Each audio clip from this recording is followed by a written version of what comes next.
Timnas Indonesia menelan kekalahan dari Arab Saudi di kualifikasi Piala Dunia 2026 zona Asia Grup B. Timnas kalah tipis 2-3 dari The Green Falcons. Laga antara Timnas Indonesia versus Arab Saudi berlangsung di Stadion King Abdullah Sport City, Jeddah. Laga berjalan intens sejak menit awal. Meski berstatus tim tamu, Timnas Indonesia mampu lebih dulu unggul melalui penalti di menit ke-11. Wasit Ahmad Al-Ali menunjuk titik putih setelah tayangan menunjukkan bola mengenai tangan Hasan Al-Tambakti. Kevin Dix yang maju sebagai eksekutor berhasil menaklukkan kiper Nawaf Al-Ahidi lewat sepakan ke sisi kiri gawang.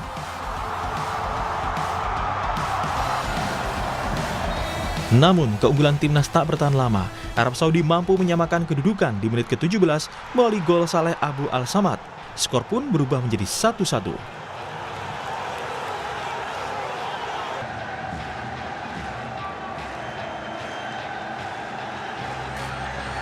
Giliran Arab Saudi yang mendapatkan hadiah penalti di menit 34. Wasit menunjuk titik putih usai meninjau VAR dan memutuskan Yakob Sayuri melakukan pelanggaran terhadap pemain Arab Saudi. Di menit ke-36 Arab Saudi berbalik unggul melalui gol penalti Feras Al-Brikan. Tim tuan rumah memimpin 2-1 di akhir babak pertama.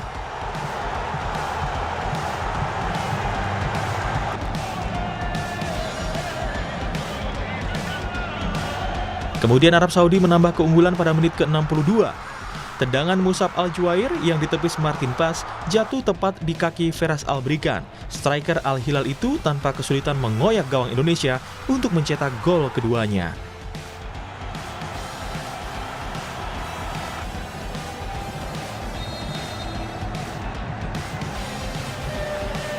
Timnas Indonesia mampu memperkecil ketertinggalan. Indonesia kembali mendapat penalti di menit ke-87 setelah bola mengenai tangan pemain Arab Saudi saat berebut bola dengan Ole Romeni di kotak terlarang. Kevin Dix kembali menjadi algojo penalti Indonesia. Dia sukses menyarangkan bola ke gawang dan mengubah skor menjadi 3-2 masih untuk keunggulan Arab Saudi. Skor 2-3 kontra Arab Saudi tidak berubah hingga peluit panjang dibunyikan oleh wasit. Usai pertandingan, pelatih Timnas Indonesia Patrick Kluivert menilai timnya kehilangan kendali permainan setelah mencetak gol pertama. Ia menyoroti celah di lini tengah yang dimanfaatkan lawan untuk membalikkan keadaan. I think that we didn't mark very good behind, between the lines, so that the wingers came in and they could turn on our defense, and that is impossible to happen, but it happened again. And I think that we couldn't get the grip after the 1-0. Then we conceded easy goals, and that is impossible to happen. And of course, I'm very disappointed, but we have still a game to play. Sementara pelatih Arab Saudi Herve Renard menilai ini pertandingan yang tidak mudah. Ia mengaku timnya kecolongan di menit ke-10 setelah timnas Indonesia mendapat penalti. Namun setelah itu timnya kembali bangkit dan akhirnya memenangkan pertandingan. We had a penalty against us after 10 minutes, so it was not a good start. But our reaction was very good. In one part of the game we were leading 3-1 with some more opportunities and we didn't score. Ketua Umum PSSI sekaligus Menteri Pemuda dan Olahraga Erick Thohir merespon kekalahan Timnas Indonesia atas Arab Saudi melalui akun Instagram pribadinya. Dalam unggahannya itu, Erick mengatakan bukan hasil yang diinginkan, Timnas Indonesia telah berjuang sekuat tenaga. Erick menambahkan timnas harus segera bangkit dan fokus ke pertandingan berikutnya melawan Irak. Dengan hasil ini, timnas Indonesia menjadi juru kunci klasmen sementara Grup B dengan 0 poin, sedangkan Arab Saudi di posisi teratas dengan 3 poin. Selanjutnya, timnas Indonesia akan menghadapi Irak Minggu 12 Oktober 2025 di Stadion King Abdullah Sport City, Jeddah. Laga ini menjadi pertaruhan besar bagi perjalanan Indonesia di babak kualifikasi. Kemenangan bukan lagi pilihan, melainkan kebutuhan mutlak untuk menjaga peluang lolos. Tim Liputan, Kompas TV.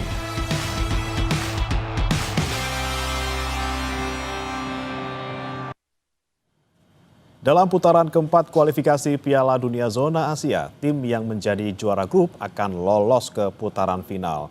Sementara peringkat 2 akan melanjutkan perjuangan ke babak kelima. Di babak kelima, format pertandingan adalah kandang dan tandang. Bila lolos, perjuangan belum selesai karena akan bertanding di play-off antar konfederasi, yakni bertanding melawan tim dari benua lain.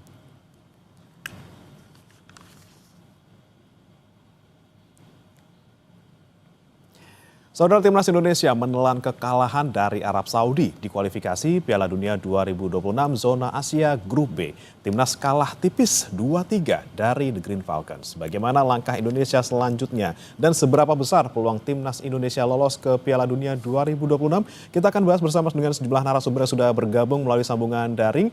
Ada pengamat sepak bola Yusuf Kurniawan, kemudian juga ada mantan pemain timnas Indonesia Zainal Arif, serta mantan pelatih timnas Indonesia Bambang Nurdiansyah yang juga akan bergabung bersama kami. Selamat pagi, Bung Yuke, Kang Zainal. Selamat pagi, Bre. Ya, udah seger nih ya, walaupun kemarin malam kita nonton sama-sama. Terima kasih sudah bergabung walaupun masih dalam keadaan ngantuk-ngantuk. Nih sudah bergabung juga nih, ada Coach Bambang. Coach Bambang, selamat pagi. Pagi, Jainal juga. Selamat pagi, Coach. Pak Yusuf Kurniawan.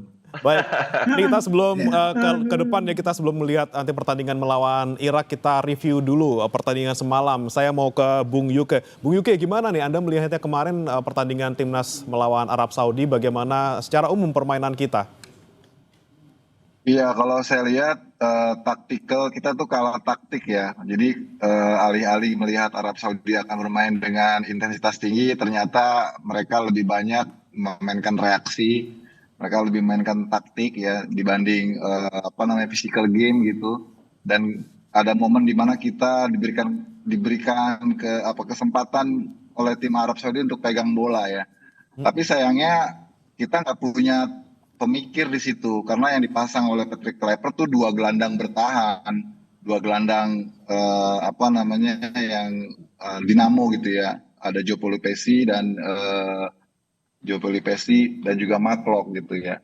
Sementara kalau kita pegang bola kan mestinya harus ada yang masaknya gitu. Nah, Arab nih cukup pintar gitu ya. Dia mungkin sudah mempelajari cara main kita. Kita tuh selalu kesulitan kalau kita yang disuruh pegang bola gitu. Saya jadi ingat saat kita lawan Cina ya, waktu main di Cina. Itu kan alih-alih Cina sebagai tuan rumah akan bermain terbuka, mereka malah bermain tertutup, mereka nunggu. Dan saat itu kita benar-benar nggak bisa ngapa-ngapain gitu. Ketinggalan 2-0, terus kemudian Tom Haye masuk, baru tuh cair. Tapi udah telat, cuma bisa 2-1. Nah, ini kayak sedikit flashback ke episode itu gitu, ketika tadi malam kita lawan Arab seperti itu. Kan kelihatan ya Arab itu mainnya benar-benar penuh taktik gitu ya, nggak terburu-buru tapi dia terukur, terstruktur, jarak antar lininya mereka atur. Bahkan yang bikin ironi kan mereka bisa melakukan tekanan dengan 2-3 pemain tapi bolanya mesti bisa progresi gitu ya. Kitanya sementara banyak bikin kesalahan. Dan itu yang menurut saya sih terlambat direspon ya. Babak kedua maksudnya tuh mestinya harus cepat ada pergantian yang signifikan, tapi faktanya Patrick Kluivert di awal babak kedua hanya menggantikan satu pemain, Beckham digantikan Eleanor Reinders yang impact-nya juga nggak terlalu signifikan. Baru menit ke-64 setelah kita udah ketinggalan 3-1, baru pemasaknya datang. Tom Haye main, Ole main, ada koneksinya di situ. Tapi ya sudah telat karena kita udah ketinggalan selisih 2 gol kan. Kita cuma bisa masukin 1 jadi 3-2. Jadi saya kira ini menurut saya ya, mungkin nanti dari pandangan Coach Bandar sama Abo bisa berbeda. Tapi saya lihat kemarin tuh kelemahan kita tuh di sisi kanan ya. Kan gol pertama itu kan karena Yakob terlambat nutup, terus Matlock juga slip bolanya, akhirnya ada ruang terbuka, center back kita nggak naik, dia syuting dari jauh masuk. Terus yang gol kedua itu jelas individual error ya dari Yakob yang narik baju penalti. Yang gol ketiga di tengah kita itu telat nutup sehingga akhirnya mereka leluasa. Kalau bukan Martin Pass itu kita udah bisa kemasukan 5 gol tadi malam tuh. Jadi ya itu saya kira yang harus dievaluasi gitu. Oke. Kalau Coach Babang punya pandangan yang sama nggak nih? Kira-kira kita kemarin tuh sebenarnya salah taktik gitu ya, telat pergantian pemain, kemudian lini tengah kita juga kurang maksimal gitu. Anda melihatnya seperti apa, Coach Bambang? Ya, saya sependapat sebenarnya sama coach. Ya, Yusuf udah coach sekarang. Sependapat sebenarnya kita taktikalnya kurang, menurut saya kurang gitu ya.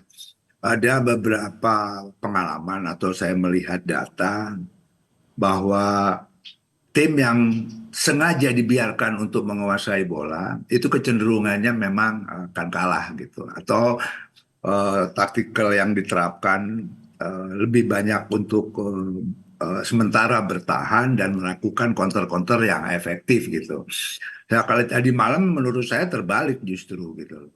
Kok kitanya kayaknya terbuka gitu. Arabnya menunggu saat yang tepat untuk melakukan counter-counter yang efektif, permainan yang efektif gitu. Saya setuju taktikalnya. Saya pikir kalah dengan taktikal Arab. Arab main bolanya betul-betul taktikal ya. Karena mungkin sebetulnya kedua tim ini kan punya behind tim itu, menganalisa lawan yang akan dihadapi, bagaimana bermain menghadapi si tim A dan seterusnya kan gitu. Nah, justru saya melihat kok kitanya lebih keterbuka gitu, taktikalnya yang kurang jitu menurut saya, atau terlalu percaya diri tim pelatih saya tidak mengerti, tetapi bahwa Arab lebih cerdik, Arab lebih taktikannya lebih jalan tadi malam atau tadi pagi, itu saya setuju sama Coach Yusuf. Tetapi soal pemasangan pemain juga menurut saya kurang tepat ya gitu loh. Tetapi sekali lagi yang tahu situasi, yang tahu game model atau filosofi main bolanya mau seperti apa kan tim pelatih itu sendiri gitu. Kita orang luar, saya juga pelatih, tetapi kan saya melihatnya dari sisi luar gitu. Apa yang dimau, game modelnya seperti apa, mau main melawan Arab seperti apa yang mau dimanfaatkan kelemahan Arab, kita tidak tahu. Karena kan tim ini kan lengkap sudah itu. Ya, sekali lagi saya selalu bilang bahwa tim pelatih yang paling lengkap tuh ya ini tim sekarang ini ya. Tim behind the timnya gitu. Tetapi apa yang kita lihat taktikalnya menurut saya kurang tepat, atau terlalu percaya diri, kita terlalu terbuka untuk melakukan serangan gitu, sehingga ini bisa benar-benar dimanfaatkan celah-celah di belakang kita, dimanfaatkan pemain Arab. Belum lagi ada blunder-blunder pemain kita sehingga terjadi penalti yang nggak perlu menurut saya itu. Kan ada VAR segala macam sekarang main bola seperti itu. Harapan saya tadi malam tuh kita tidak kalah aja, udah lumayan gitu. Tetapi boleh dikata kita tertinggal 3-1 bahkan dulu. Ya, inilah sepak bola gitu kan. Ekspektasi kita sebenarnya terlalu tinggi, tetapi sebelumnya tadi malam saya sudah khawatir juga dengan beberapa pemain kita yang belum fit atau cedera atau tidak bisa main. Begitu, Bung. Oke, baik. Saya ke Kang Zainal. Kang Zainal, Anda melihat junior-junior Anda kemarin yang bermain di Jeddah seperti apa? Apakah benar bingung ketika dikasih bola gitu ya, dan juga kurang nih taktiknya untuk bisa mengimbangi taktik dari Arab Saudi? Ya, sebetulnya memang kita ini udah seolah-olah takut duluan ya. Karena apa? Kita udah pasang double pivot itu untuk mengantisipasi lini tengah dari Arab Saudi itu sendiri. Ternyata pas begitu bermain, mereka itu malah yang menunggu kita supaya kita masuk ke lini pertahanan mereka. Akhirnya ketika kita masuk perangkap, mereka melakukan counter yang menurut saya ini kecerdikan dari seorang pelatih ya. Yang dari awal sebetulnya kita itu khawatir bakal mereka menekan di menit-menit awal, ternyata mereka tidak melakukan itu. Mereka menunggu kita, mereka menunggu bagaimana kita melakukan kesalahan, begitu ada celah mereka memanfaatkan itu semuanya. Ini betul-betul kecerdikan dari seorang pelatih. Yang sebetulnya dari awal juga kita terlalu khawatir bagaimana para pemain Arab ini akan melakukan tekanan di menit-menit awal. Ternyata mereka tidak seperti itu. Mungkin itu. Oke, baik. Kemudian kalau Kang Zainal melihat kemarin lini tengah kita kan juga ini menjadi sorotan gitu ya, bahkan Kluivert juga menyebutkan secara spesifik gitu. Kalau Anda melihat seperti apa kemarin, terutama mungkin Mark Locke kemarin yang juga kita soroti performanya dinilai kurang gitu ya karena hanya melepaskan 1 tembakan dan juga nggak nyentuh kotak penalti lawan sama sekali. Iya, saya juga di sini agak sedikit heran ya, karena kenapa harus memang menurunkan seorang Mark Locke di posisi itu, tetapi pelatih juga punya pertimbangan lain, seperti yang Coach Bambang tadi sampaikan, dan Mas Yuke tadi sampaikan. Ini seolah-olah kalau kita sudah pakai 2 gelandang pivot ini yang tipe karakter bertahannya kuat, seolah kita udah kalah 1 langkah. Harapan saya sih kemarin memang Tom Hai yang bermain dari menit awal ya, karena dia sang metronom selama ini di playmaker-nya ada di sang profesor, tetapi ya itu tadi ya, bagaimana seorang pelatih sudah mempertimbangkan hal-hal tersebut. Dan agak sedikit terlambat juga pergantiannya, menurut saya. POV dari saya itu memang seperti itu kemarin. Oke. Kemudian kalau Coach Bambang melihatnya seperti apa juga kemarin penampilan dari Mark Locke dan juga kemudian strategi dari Kluivert yang kemudian tidak memasukkan Tom Haye dari menit awal dan terakhirnya itu telat gitu untuk mengganti Tom Haye, menggantikan Mark Locke ke Tom Haye.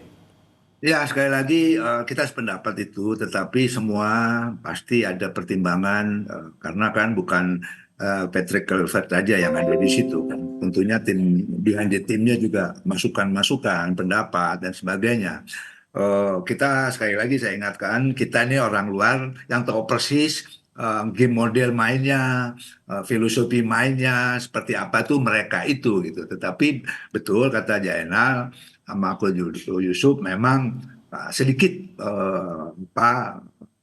jadi pertanyaan kita lah. Kenapa mereka yang diturunkan gitu kan, pergantian cepat apa terlalu lambat atau terlambat mengganti pemain, itu wajar-wajar saja kita melihat. Tetapi yang tahu persis apa yang mereka akan lakukan dengan tim kita itu kan mereka itu gitu.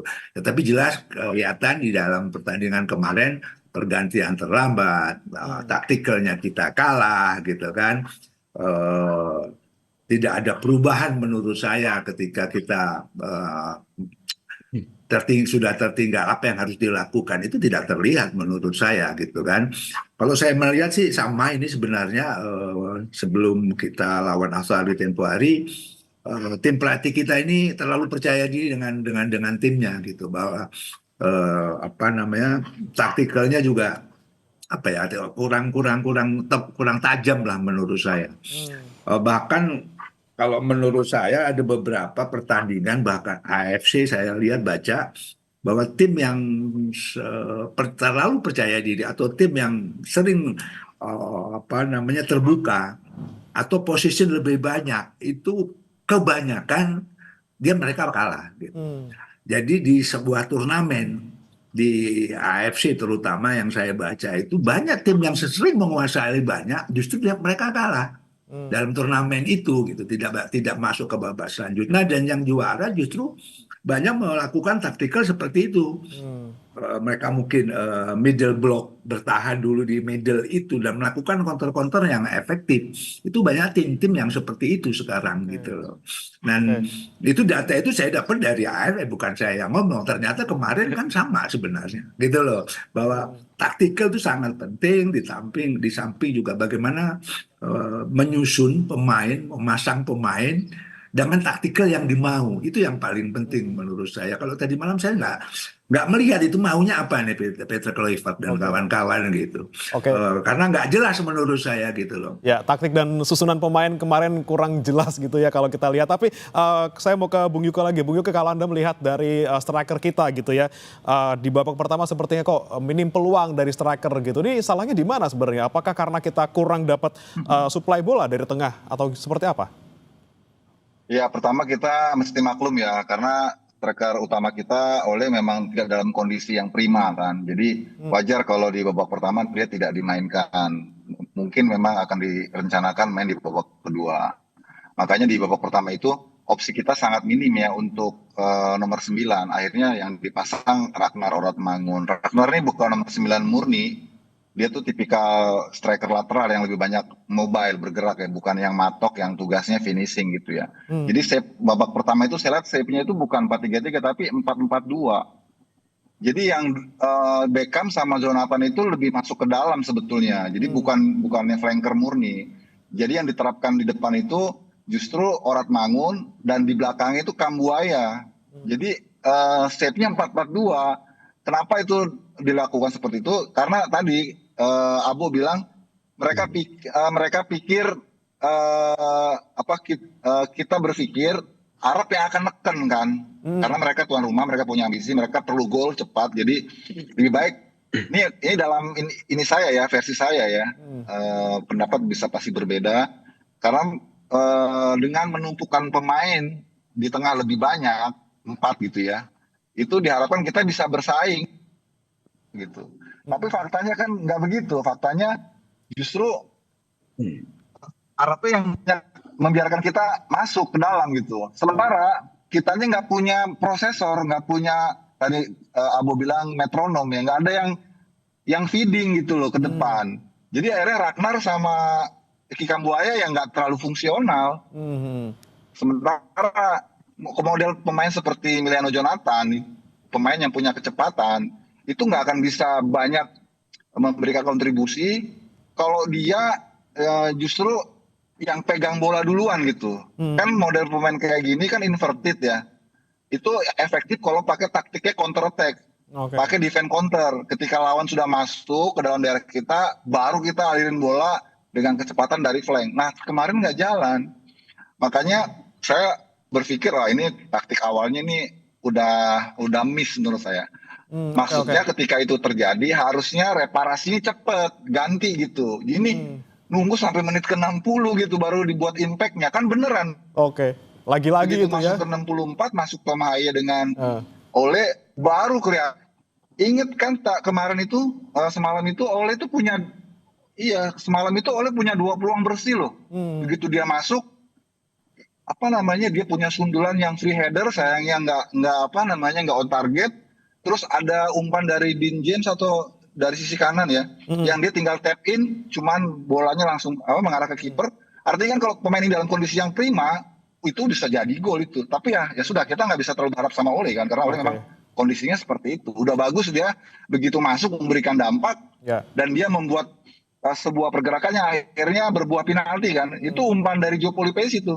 Karena Joe udah datang Tom Haye, Joe tuh jadi stylenya tuh enak itu mainnya, karena dia memang sebelumnya udah frekuensinya sama dengan dengan Tom Haye si Joe Polipesi. Baru dia bisa bikin umpan kunci, akhirnya jadi penalti gitu kan. Sebelumnya kan Joe Polipesi ini dipasang sama Maklok nggak jalan karena kagak ada tinkernya gitu. Itu yang saya lihat. Kalau kita soroti penyerang lain, mungkin saya ke Kang Zainal. Beckham kemarin penampilan juga disoroti mungkin karena tak sama sekali nggak melepaskan tembakan gitu ya, nyentuh kotak penalti juga enggak. Anda melihatnya seperti apa nih, melihat junior Anda yang juga sama-sama penyerang? Iya, sebetulnya Beckham ini diposisikan bukan sebagai penyerang ya, tetapi dia diharapkan bisa merusak lini pertahanan dengan aksi-aksi skill individunya. Tetapi ya itu tadi, tidak bisa karena para pemain mereka sudah bisa mengantisipasi itu kan. Akhirnya dia tidak bisa berjalan sesuai apa yang direncanakan oleh pelatih, karena memasang 2 double pivot ini bisa memberikan keleluasaan kepada seorang Beckham ya untuk bisa lebih per style ya, maksudnya dia lebih bebas, lebih enak bermain.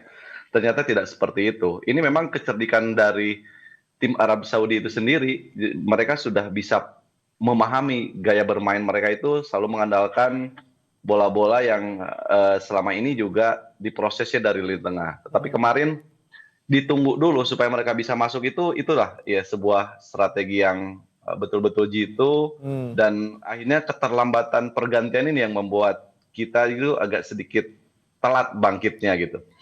Lagi-lagi telat ganti dan juga taktik dari awal nih seperti apa. Ini kita akan bahas bagaimana kemudian kita nanti menghadapi Irak, taktik apa yang harus kita terapkan agar jangan sampai terulang kembali yang terjadi tadi dini hari. Kita akan bahas usai jeda berikut.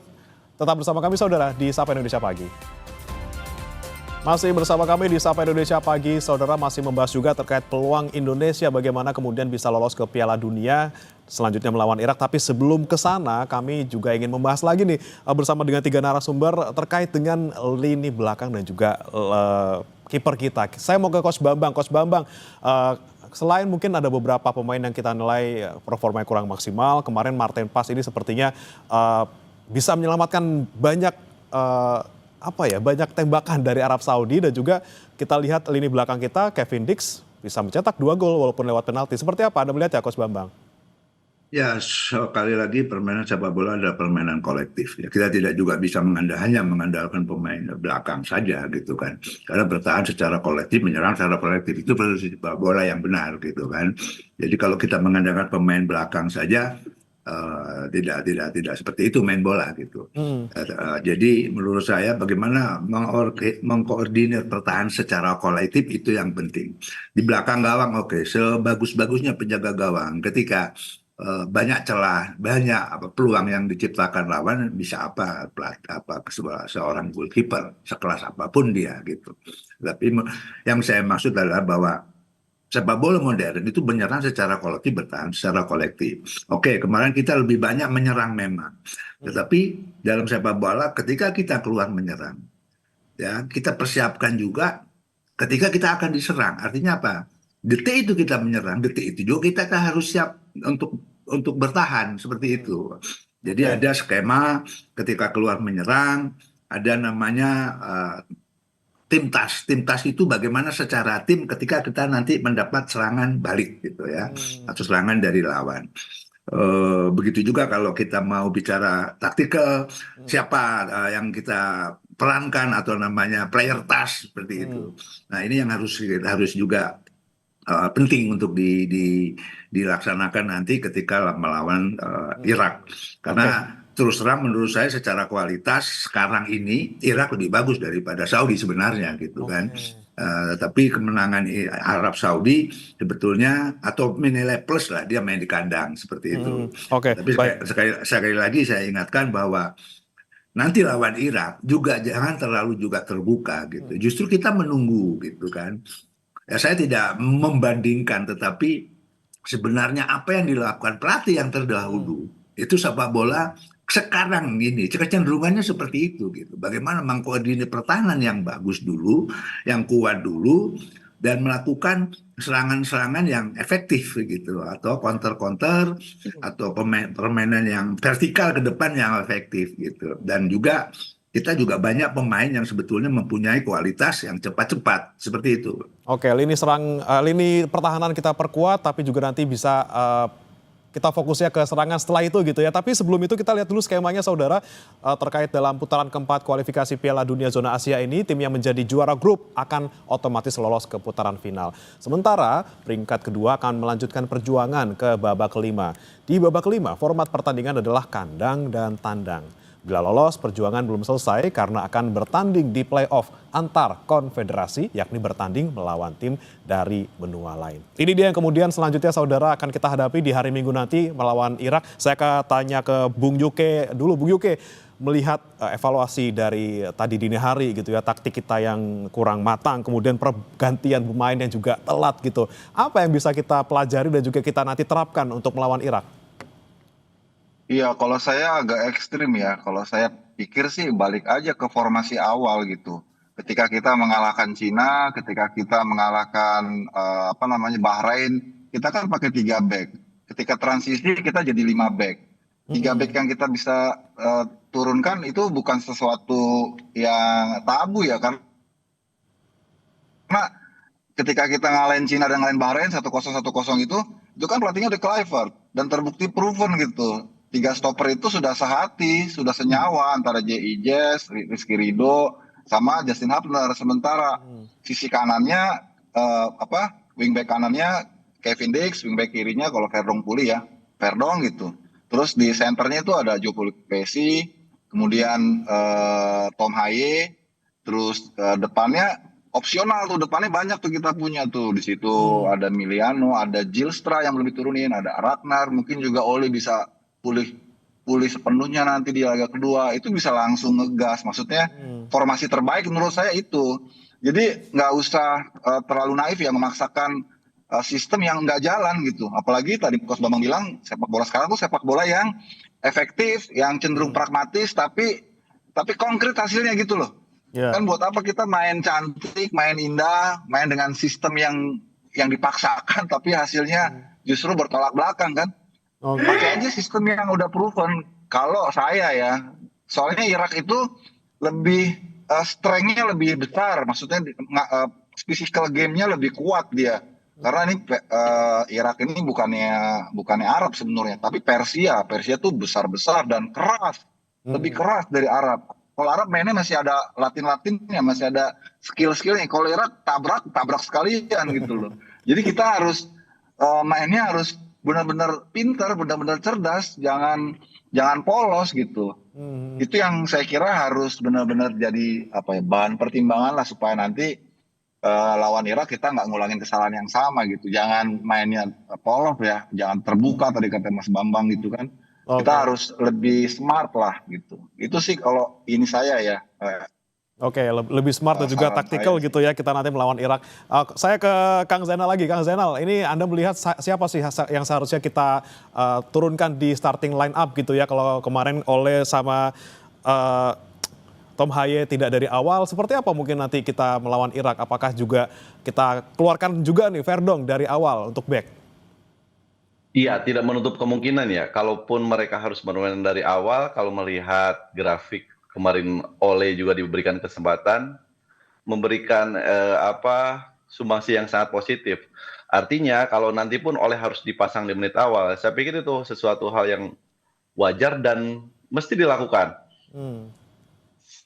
Satu lagi, Tom Haye juga. Tom Haye juga sepertinya memang diberikan kesempatan dari awal itu akan lebih mudah. Kembali ke platform awal lah, yang sudah terjadi, yang sudah efektif waktu itu.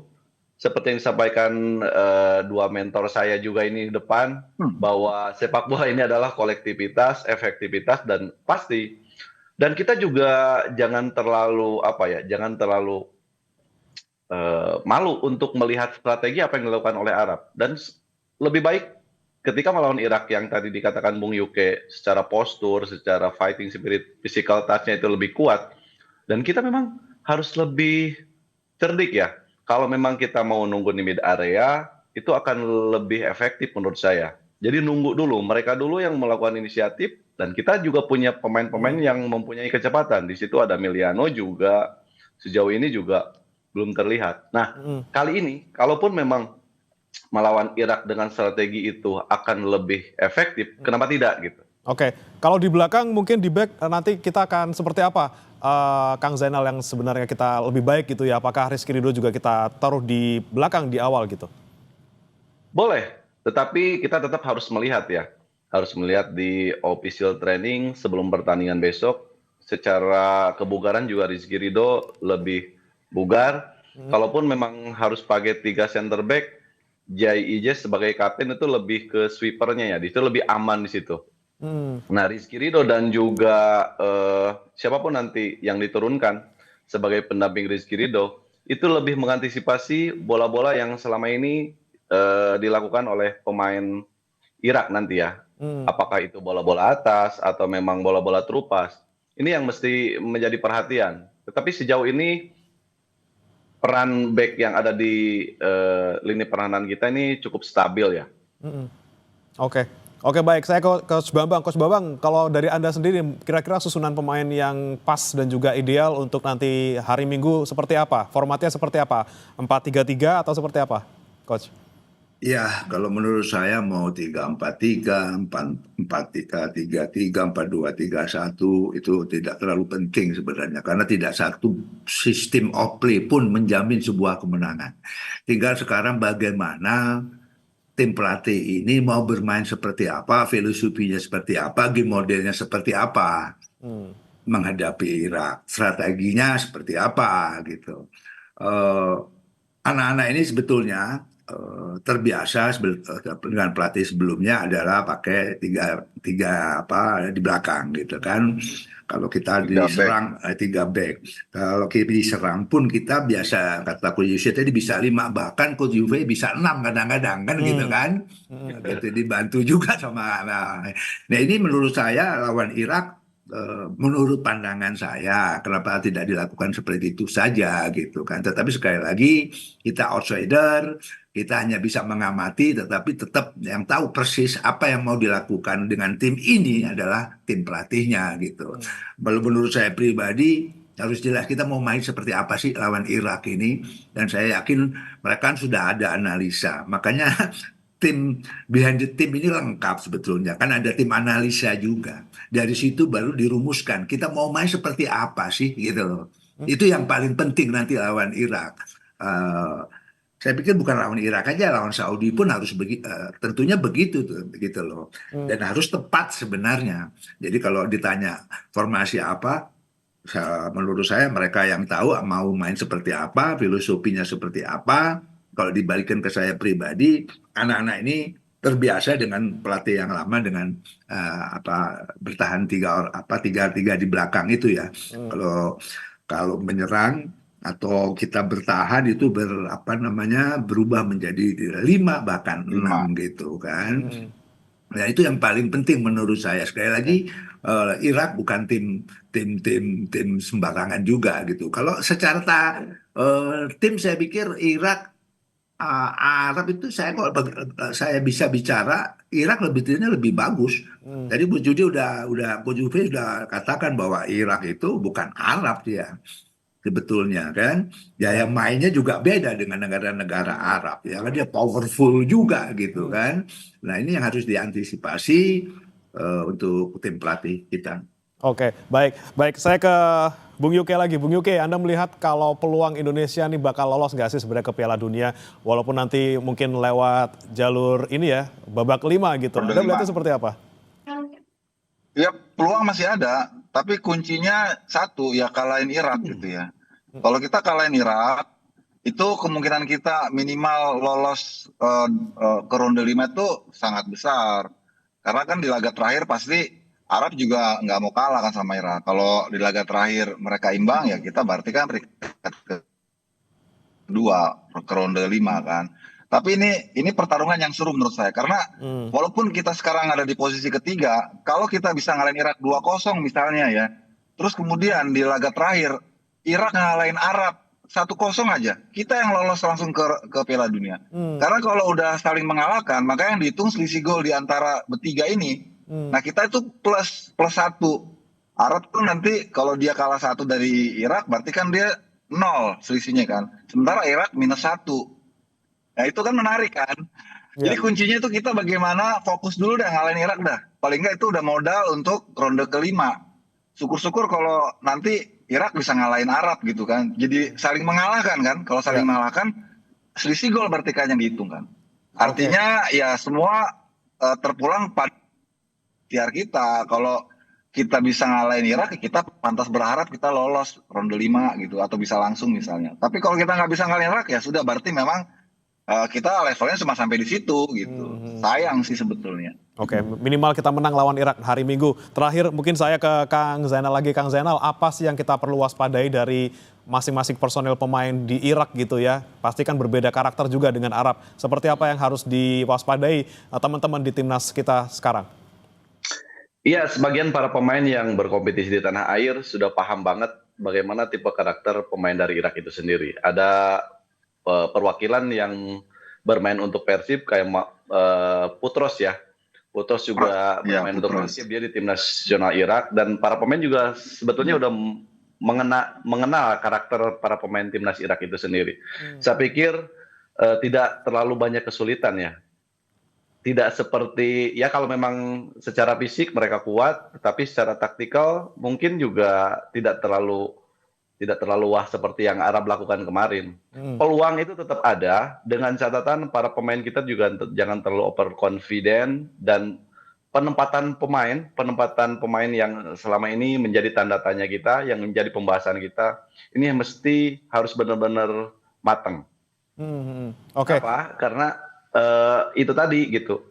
Satu pemain menempatkan di posisi yang salah, di situ bisa dieksploitasi oleh para pemain lawan. Itu sih harapan saya sih, jangan sampai terjadi lagi menurunkan pemain itu seolah-olah para pemain ini pemain yang udah siap, tetapi kita harus berkaca di pertandingan sebelumnya, para pemain yang selama ini mengisi posisi tersebut adalah para pemain yang betul-betul sudah siap secara kemampuan. Oke, lagi-lagi penempatan pemain, taktiknya jangan sampai kalah, kemudian lagi-lagi jangan over PD, dan kita jaga terus peluang kita untuk bisa lolos ke Piala Dunia, paling tidak nanti harus bisa menang melawan Irak di hari Minggu. Terima kasih Bung Yusuf Kurniawan, pengamat sepak bola, kemudian ada Kang Zainal Arif, mantan pemain Timnas, dan juga satu lagi ada Coach Bambang Nurdiansyah, mantan pelatih Timnas, sudah bergabung bersama kami di Sapa Indonesia Pagi. Selamat pagi, Bapak-Bapak.